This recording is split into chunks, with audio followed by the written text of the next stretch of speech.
In the economic world, people generally make their decisions based on something called expected value, which is to say that you multiply every possible outcome. First of all, of course, you don't think in terms of a single outcome.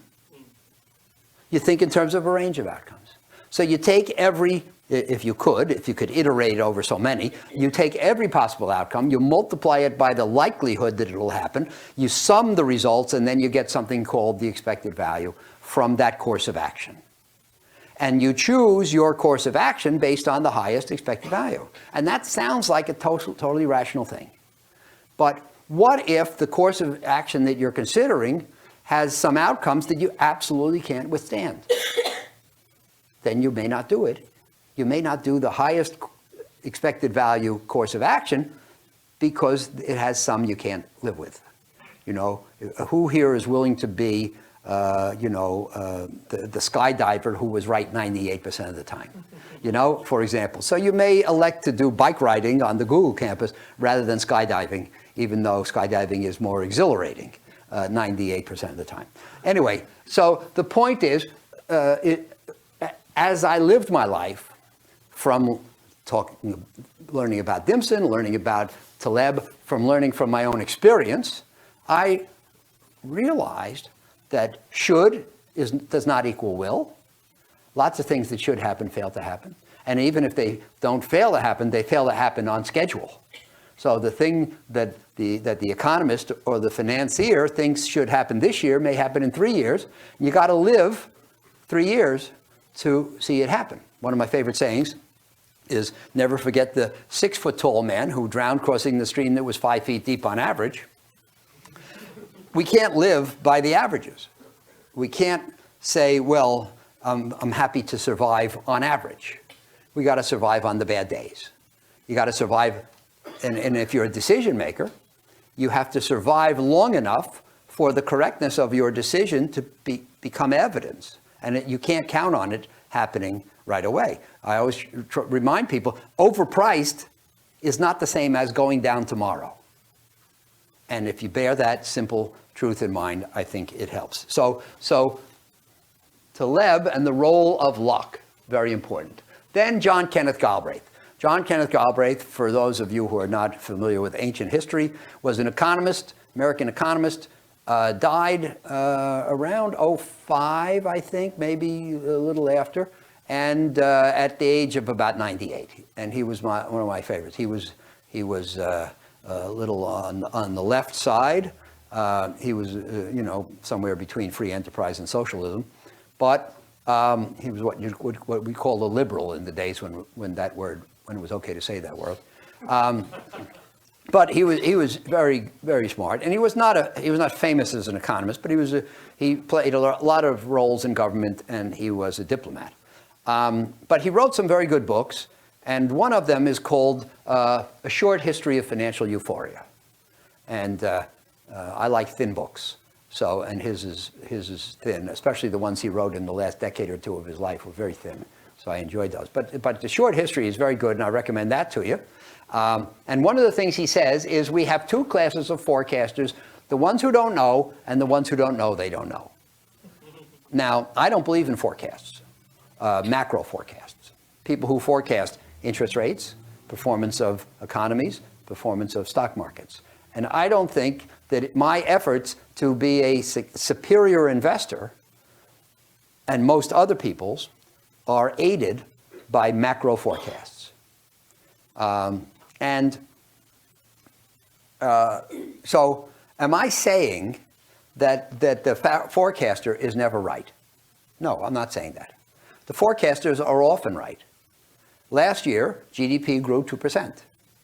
Many forecasters forecast that GDP will grow this year at 2%. That's called extrapolation. And usually in economics, extrapolation works. Usually the future looks like the recent past. So usually the people who forecast a continuation of the current are right. The only problem is they don't make any money. Because let's take the economy. most people forecast 2 something for this year. A growth rate of 2 something is cooked into the prices of securities today. If the growth rate turns out to be 2 something, everybody who forecasted that will be right, but security prices will not change much because that 2 something growth was anticipated and discounted a year or 2 ago. So all those people who are right won't make any money. Our forecast, so that's a correct. So most forecasts, extrapolation works all the time. Forecasts that are extrapolations work all the time, but they don't make any money. Logically, am I saying that forecasts never make any money? No. The forecasts that make money are the forecasts of radical change. If everybody's predicting 2.4% growth for this year, and if I predict -2, and it turns out to be -2, or I predict 6 and it turns out to be 6, I'll make a lot of money. So forecasts which are not extrapolations, forecasts which are radically different from the recent past, are potentially very valuable if they're correct. Of course, they're not of any value if they're incorrect. And if they're incorrect, they'll cost you a lot of money. If everybody else thinks it's going to be 2.4 and you predict 6 and it turns out at 2.4, you're probably going to have taken the wrong investments and lost a lot of money. So deviant forecasts, which turn out to be right, are potentially very valuable, but it's very hard to make them. It's very hard to make them correctly. It's very hard to make them correctly consistently. And somebody at lunch mentioned an early memo I wrote called The Value of Forecasts. And in one of, there was the value of forecasts, and then there was value of forecasts 2, I think, right? And in one of those, I reviewed the recent history of the Wall Street Journal poll. Every 6 months, the Wall Street Journal publishes the results of a poll of economists. And on, GDP growth, CPI, value of a dollar, the price of oil, whatever it might be, a bunch of phenomena.